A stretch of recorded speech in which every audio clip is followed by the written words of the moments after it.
પંચાયત પસંદગી મંડળ દ્વારા આ 9 એપ્રિલના રોજ લેવાનાર જુનિયર ક્લાર્કની પરીક્ષાના ઉમેદવારના માર્ગદર્શન માટે હું આ વિડીયો બનાવી રહ્યો છું. ઉમેદવારે આ પરીક્ષા માટે શું તૈયારી કરીને જવું અને પરીક્ષા કેવી રીતે આપવી એના વિશેની હું ઉમેદવારો સાથે વાત કરીશ. તો એક તો આ સૌથી પહેલાં તો ઉમેદવારે કોલ લેટરની સૂચના વાંચી લેવી.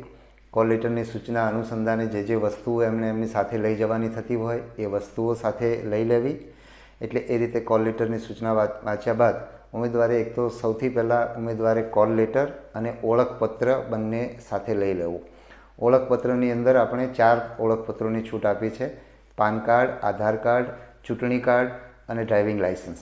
તો આ પૈકીનું કોઈ પણ એક ઉમેદવારનું જેમાં નામ હોય એવું આ 4 પૈકીનું કોઈ એક ઓળખ કાર્ડ ઉમેદવારે ત્યાં લઈને જવાનું થશે. એ જ રીતે કોલ લેટર પણ લઈને જવાનું થશે અને રસ્તામાં એ ખોવાઈ ના જાય એ રીતે ઉમેદવારે એ લઈને નીકળવાનું થશે. મેં કેટલાક મુદ્દાઓ નોંધી રાખ્યા છે એટલે હું વચ્ચે એમાં જોઈ પણ લઈશ. બીજી મહત્ત્વની બાબત, ઉમેદવારે સમયસર પરીક્ષા કેન્દ્ર પર પહોંચવું. સમય કરતાં સારું એવું વહેલું પહોંચવું, કારણ કે તમે જેટલી ગણતરી કરી હોય એના કરતાં ઘણીવાર ટ્રાફિકમાં સમય લાગતો હોય છે. આપણે ઉમેદવારોએ પરીક્ષા શરૂ થવાના 1.5 કલાક પહેલાં પરીક્ષા કેન્દ્ર પર પહોંચવાનું છે ઉમેદવારોએ, અને મોડામાં મોડા પરીક્ષા શરૂ થવાના 45 મિનિટ પહેલાં સુધી ઉમેદવારોને પરીક્ષા કેન્દ્રમાં પ્રવેશ મળવાનો છે. એટલે કે ઉમેદવારોએ 11:45 સુધી પરીક્ષા કેન્દ્ર પર પહોંચવાનું છે, કારણ કે 12:30 આપણી પરીક્ષા શરૂ થાય છે. તો હું ઉમેદવારને એ કહીશ કે એ લોકો 1.5 કલાક પહેલાં પહોંચવાનો પ્રયત્ન કરે, જેથી કોઈ કારણસર વિલંબ થાય તો એમને પરીક્ષા ચૂકી ના જાય. અને ઇવન હું એમ પણ કહીશ કે પરીક્ષા કેન્દ્રમાં ભલે એ 11:45 પહેલાં પહોંચી જાય, પણ છેલ્લી ઘડી પહોંચશે તો એને એક ટેન્શન થશે, દોડાદોડ થશે, એની માનસિક અસર, એના મન ઉપર એની અસર થશે અને એને પરીક્ષા ઉપર પણ અસર થશે. એટલે જસ્ટ 11:45 પહોંચવાની જગ્યાએ ખરેખર 1.5 કલાક પહેલાં ત્યાં પહોંચી જવાનું. તમારું ફિઝિકલ ફ્રિસ્કિંગ થઈ જાય અને તમે તમારા વર્ગખંડ જોઈ લો, ક્યાં બેસવાનું છે જોઈ લો, અને સમયસર વર્ગખંડમાં બેસશો તો તમે એકવાર શાંત થઈ જશો અને પરીક્ષા સારી રીતે આપી શકશો. એટલે એ પણ એક મારે તમારું ધ્યાન દોરવાનું હતું. એ સિવાય ઉમેદવારને ચિંતા એ હોય છે કાંડા ઘડિયાળ. તો ઉમેદવાર કાંટાવાળી કાંડા ઘડિયાળ લઈ જઈ શકશે. સ્માર્ટ વોચ કે એવી કોઈ ઇલેક્ટ્રોનિક્સ વોચ અંદર પ્રવેશવા દેવામાં આવશે નહીં. ઉમેદવારો અવારનવાર રજૂઆત કરી રહ્યા છે કે અમને કાંડા ઘડિયાળ, મતલબ કાંટાવાળી ઘડિયાળ, સાદી ઘડિયાળ અમને લઈ જવા દેવા છે કે નહીં. આ ભૂતકાળમાં અમને નહોતા લઈ જવા દેવામાં આવતા.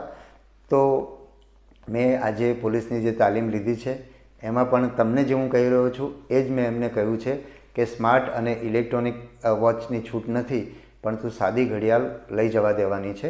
એટલે એ બાબતે નિશ્ચિંત થઈ જાઓ. તમારા કોલ લેટરમાં પણ અમે એ પ્રકારે સૂચના લખેલી છે.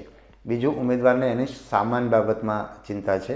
અમે તમને સામાન નહીં લઈ આવવા માટે કીધું છે, પણ સ્વાભાવિક રીતે તમે આટલા દૂરથી આવતા હોય એટલે તમારી પાસે સામાન હોય અને મોબાઈલ હોય, એટલે તમને એની ચિંતા હોય એ સમજી શકાય છે.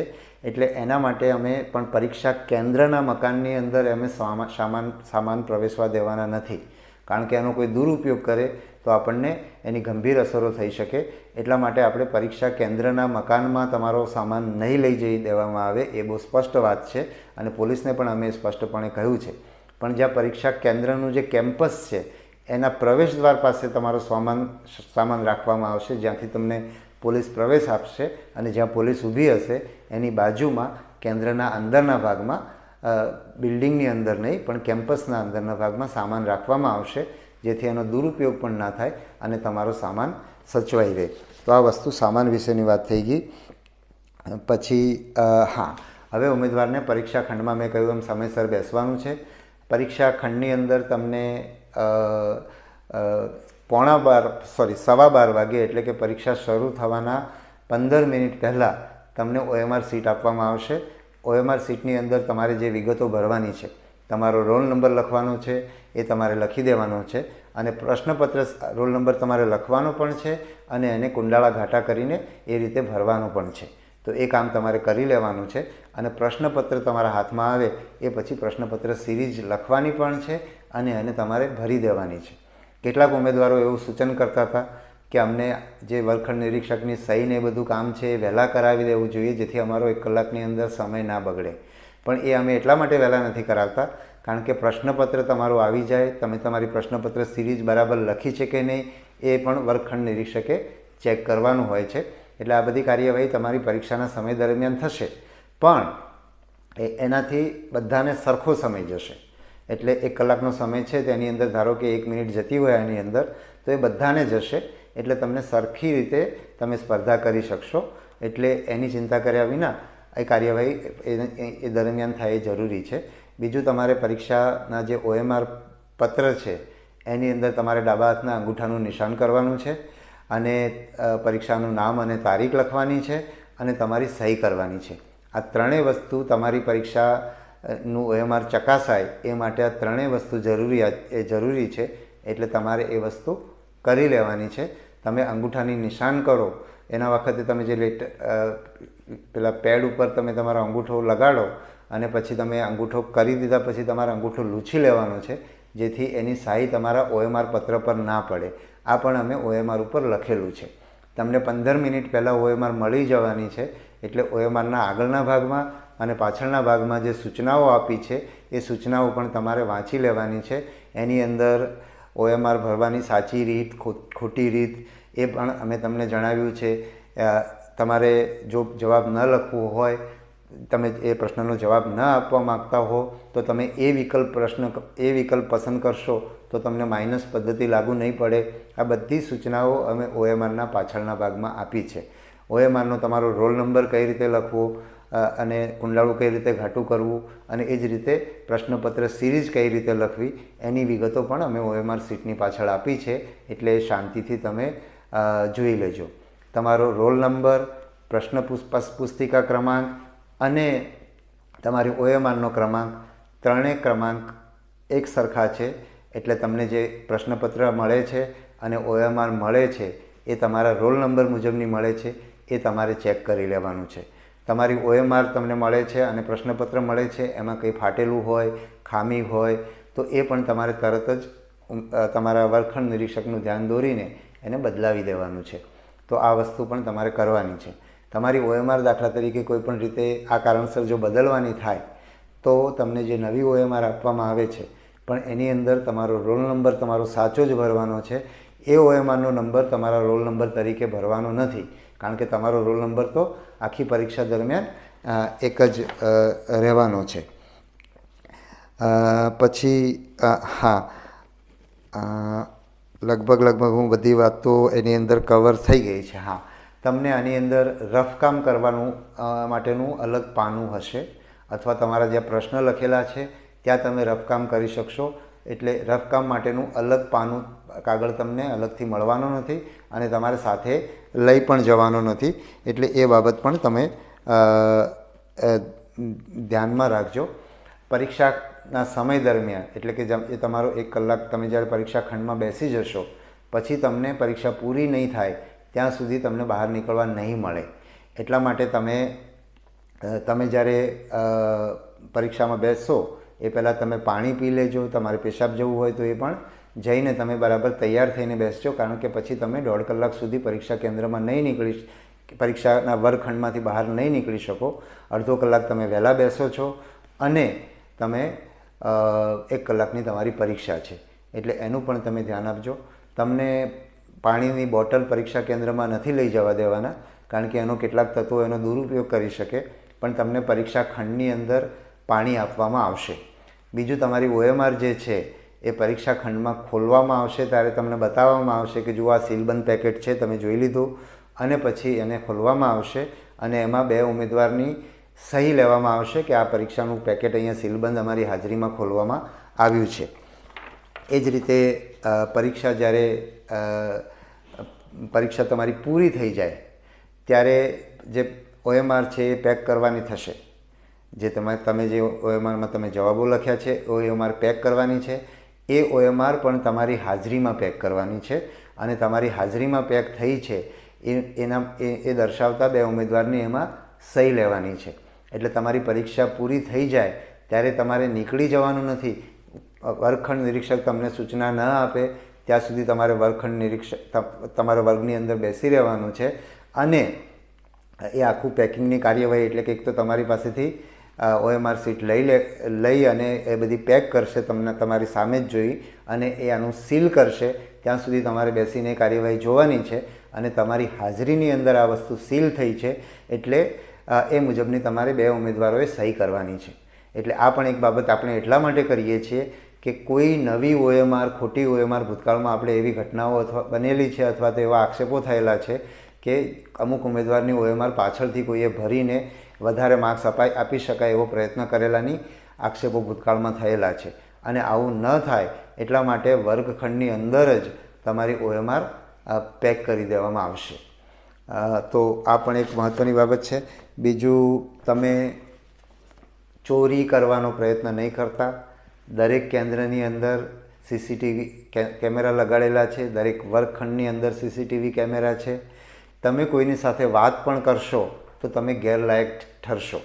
એટલે આ પરીક્ષાની અંદર તમારે એકલાએ શાંતિથી બેસીને પરીક્ષા આપવાની છે અને તમે તમારા જે વર્ગખંડનો જે CCTV ફૂટેજ છે 1 કલાકનો, એ તમારી પરીક્ષા પૂરી થયા પછી અમે એનું આખી એક કમિટી બનાવીને એ અમારા લોકો એને જોવાના છે અને કોઈ જગ્યાએ તમે બીજા ઉમેદવારના પેપરમાં જોતા અથવા એને પૂછતા અથવા એની સાથે બીજી પણ કંઈ વાત કરતા જણાશો તો તમે ગેરલાયક ઠરશો.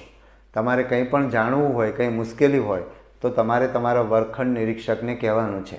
દરેક પરીક્ષા કેન્દ્ર ઉપર અમે એક બહુ સિનિયર એવા રેવન્યુ અથવા તો પંચાયત વિભાગના અધિકારીને બોર્ડ પ્રતિનિધિ તરીકે મૂક્યા છે. એટલે તમે જો કોઈ પણ મુશ્કેલી હોય અને તમે વર્ગખંડ નિરીક્ષકનું ધ્યાન દોરશો, અને વર્ગખંડ નિરીક્ષકની પણ અમે તાલીમ કરેલી છે એટલે એ જ તમારો પ્રશ્ન સોલ્વ કરશે. પણ છતાંય તમારા પ્રશ્નનો ઉકેલ એમની પાસે ન હોય તો એ બોર્ડ પ્રતિનિધિ છે, એમનું માર્ગદર્શન લઈને પણ તમારા પ્રશ્નનો ઉકેલ કરી આપશે. એટલે તમને કંઈ પણ મુશ્કેલી હોય, તમારી પેન ભૂલી ગયા હોય તો પણ તમારે બાજુના ઉમેદવાર પાસે નથી માગવાની, વર્ગખંડ નિરીક્ષક પાસે માગવાની છે. અને વર્ગખંડ નિરીક્ષક પાસે પેન નહીં હોય તો બાજુના ઉમેદવાર કે બીજા કોઈ ઉમેદવાર પાસેથી લઈને પણ એ આપશે. તમારે પેન માટે પણ વાત કરવાની નથી. આવું કોઈ બહાનું બીજા સાથે વાત કરવા માટે ચાલશે નહીં. બીજામાં તમે જોઈને લખવાનો પ્રયત્ન કરતા હશો અથવા તમને નથી આવડતું એટલે બેઠા બેઠા બીજામાં જોઈ રહ્યા હશો તો એ પણ તમે કેમેરામાં ઝડપાઈ જશો અને એનું તમને ભવિષ્યની પરીક્ષા, તમને એમ થાય કે હું આ પરીક્ષામાં તો આમે પાસ થવાનો નથી તો લાવો ને મને બાજુમાં જોઈ લેવા દો અને હું બહુ તો હું ગેરલાયક ઠરીશ. પણ એવું નથી. તમે આ પરીક્ષામાં જ ગેરલાયક નહીં ઠરો. તમે ભૂતકાળની, ભવિષ્યમાં રાજ્ય સરકારની અન્ય પરીક્ષા, પંચાયત પસંદગી બોર્ડ દ્વારા લેવામાં આવતી અન્ય પરીક્ષાઓ અને રાજ્ય સરકાર દ્વારા ભરતીની અન્ય પરીક્ષાઓ, એ બધા માટે ગેરલાયક ઠરશો.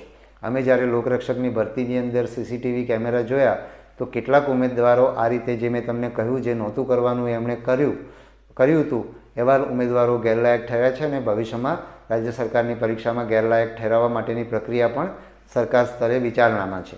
એક ઉમેદવાર એવો હતો કે જેના બહુ સારા માર્ક્સ આવ્યા છે અને એના CCTV ફૂટેજ પરથી એવું જણાતું હતું કે એ બીજા ઉમેદવારને પૂછીને નહોતો લખતો, પણ એ બીજા ઉમેદવારને મદદ કરી રહ્યો હતો અને એના કારણે એ પકડાઈ ગયા CCTVની અંદર અને અમે એમની વિરુદ્ધમાં જે કાર્યવાહી કરી અને એના અનુસંધાને એ નામદાર હાઈકોર્ટમાં એમણે પિટિશન પણ કરી તો એની અંદર પણ નામદાર હાઈકોર્ટે એમની પિટિશન માન્ય રાખી નહીં.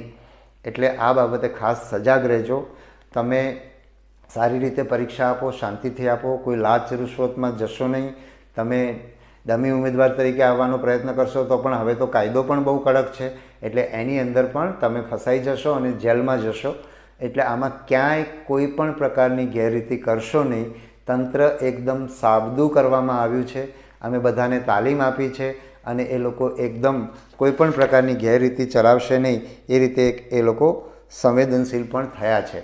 એટલે આ આખી પરીક્ષાની જે વ્યવસ્થા ગોઠવી છે હમણાં હું, એટલે તમને ઘણીવાર એમ થતું હશે અને મારે તમને એ પણ કહેવાનું છે કે આખી વ્યવસ્થા વિશે તમારા મનની અંદર, એટલે તમારી અપેક્ષાથી કંઈકનું કંઈક તો જુદું મળવાનું જ છે. આપણે દરેક જગ્યાએ આપણે જીવનમાં આપણને જે જોઈએ છે એવું એક્ઝેક્ટ ના જ મળે. એટલે જો તમે એની ફરિયાદમાં પડશો તો તમે તમારું શ્રેષ્ઠ નહીં આપી શકો. હું હમણાં જ્યારે આ પરીક્ષા માટે કામ કરી રહ્યો છું તો કેટલાક યંગ છોકરાઓને અમારે ત્યાં કામ કરતા હવે સરકારમાં છે એમને જોઉં છું ત્યારે હું એમને પૂછું કે તમે આ 2-4 વર્ષ 5 વર્ષ પહેલાં તમે જ્યારે પરીક્ષા આપી ત્યારે તમને ખબર હતી કે પરીક્ષા જે સરકાર લે છે, સરકારનો કોઈ પણ વિભાગ હોય એ પરીક્ષા લે છે ત્યારે એ પરીક્ષા લેવામાં એને કેટલી મહેનત પડે છે. એટલે અમે તમને શ્રેષ્ઠ આપવાનો પ્રયત્ન કર્યો છે, બેસ્ટ વ્યવસ્થા અમે કરવાનો પ્રયત્ન કર્યો છે. અમે એટલે કે જિલ્લાના અધિકારીઓએ, અમે તો અહીંથી એક નાનકડું અમે લોકો છીએ, પણ એના કરતાં જે જિલ્લાનું આખું તંત્ર આ કામે લાગ્યું છે અને જિલ્લાના તંત્રના જે વડા છે, જિલ્લા કલેક્ટરશ્રી, એની અધ્યક્ષતામાં પરીક્ષા સમિતિની રચના કરવામાં આવી છે. એમાં એક જિલ્લા વિકાસ અધિકારી, જિલ્લા પોલીસ અધિક્ષક, જિલ્લા શિક્ષણ અધિકારી, નિવાસી અધિક કલેક્ટર, આ બધા લોકો એમાં સભ્ય છે અને આખું તંત્ર કામે લાગ્યું છે.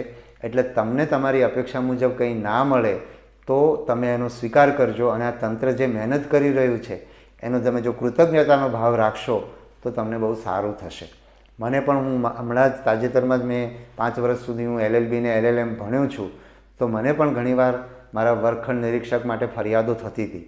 જેમ જેમ હું શીખતો ગયો એમ મને દેખાતું ગયું કે મારે તો આ વર્ગખંડ નિરીક્ષક 3 કલાક મારા વર્ગમાં ઊભા રહીને આ પરીક્ષા લે છે, એના માટે મારે કૃતજ્ઞતાનો ભાવ રાખવાનો છે. અને મેં કૃતજ્ઞતાનો ભાવ રાખવાનું શરૂ કર્યું તો મેં એ જોયું કે વર્ગખંડ નિરીક્ષક તો મને મારી અપેક્ષા કરતાં પણ સારા મળવા માંડ્યા. પણ પછી મને ખરેખર તો એ સમજાયું કે વર્ગખંડ નિરીક્ષક તો આ રીતે જ કામ કરતા હતા, પણ મારી ફરિયાદો જ જે મને દેખાયા કરતું, દરેકમાં મને ભૂલ દેખાતી હતી, એની જગ્યાએ મને એમની સારી વસ્તુઓ દેખાવા માંડી છે. અને મને સારી વસ્તુઓ દેખાય છે એના કારણે પરીક્ષા ખંડની અંદર મને મન શાંત રહે છે અને મારું પૂરેપૂરું ધ્યાન પરીક્ષાની અંદર જાય છે રહે છે અને હું પરીક્ષામાં સારામાં સારું મારે જે આપવાનું છે એ આપી શકું છું. એટલે અમે અમારો આપવાનો શ્રેષ્ઠ પ્રયત્ન કર્યો છે. તમે તમારું આપવાનો શ્રેષ્ઠ પ્રયત્ન કરશો તો ચોક્કસ તમે સફળ થશો. અગાઉ મેં કહ્યું છે છતાં એક બીજી વાત પણ, મારું જેમ જેમ હું આગળ વધું છું કે હવે હું વિડીયો પૂરો કરું ત્યાં મને કંઈકનું કંઈક નવું સૂઝે છે. તો પ્રશ્નપત્ર પણ તમારું તમે જ્યારે હાથમાં લેશો તો દરેક પ્રશ્ન તમને આવડે એવું જરૂરી નથી, પણ અને પ્રશ્નપત્ર તમારું તમને લાંબુ પણ લાગે, અઘરું પણ લાગે, શરૂઆતમાં પ્રશ્નો ના આવડતા હોય એવું પણ બને, ઘણા બધા પ્રશ્નો આવડતા ના હોય એવું પણ બને. પણ તમને છેલ્લા પ્રશ્ન સુધી તમને એમ લાગે કે મને આખા પેપરમાં 10 પ્રશ્નો પણ સરખા નથી થયા, તો પણ છેલ્લા પ્રશ્ન સુધી તમે તમારું શ્રેષ્ઠ આપવાનો પ્રયત્ન કરજો. મેં તમને ગેટ એક્ઝામનો મારો દાખલો આગળના વિડીયોમાં આપ્યો છે કે મને એમ લાગતું હતું કે આ પરીક્ષામાં હું પાસ જ નહીં થઉં અને હું આખા દેશની અંદર ટોપ 4% લોકોની અંદર હું પાસ થયો. એટલે તમને એવું લાગતું હશે કે આ એવું ભંગાર પેપર હતું, મને કંઈ આવડ્યું નથી, હવે તો મૂકીને હું જતો રહું, આ ક્યારે કલાક પૂરો થાય. તો કલાક પૂરો થવામાં નહીં, એક એક પ્રશ્નમાં તમે પ્રયત્ન કરજો. પ્રશ્નની અંદર એનો જવાબ પડ્યો છે. જો તમે તમારો ડર, ગભરાટ એ બધું મૂકીને હિંમતપૂર્વક, આત્મવિશ્વાસથી જો એનો જવાબ શોધવાનો પ્રયત્ન કરશો તો તમને જવાબ ચોક્કસ મળશે. તો મારે કહેવાની હતી ઘણી બધી વાતો મેં તમને કીધી છે અને તમને બધાને ખૂબ શુભેચ્છા આપું છું. મેં કહ્યું એમ અમે અમારો બેસ્ટ આપવાનો પ્રયત્ન કરી રહ્યા છીએ. તમે પણ તમારો બેસ્ટ આપવાનો પ્રયત્ન કરશો તો તમને આ જીવનમાં, આ પરીક્ષામાં સફળ થાવ કે ના થાવ, તમને આ જીવનનો અનુભવ યાદગાર રહેશે એવી મને પૂરેપૂરી ખાતરી છે. મારી ખૂબ ખૂબ શુભેચ્છાઓ. ધન્યવાદ.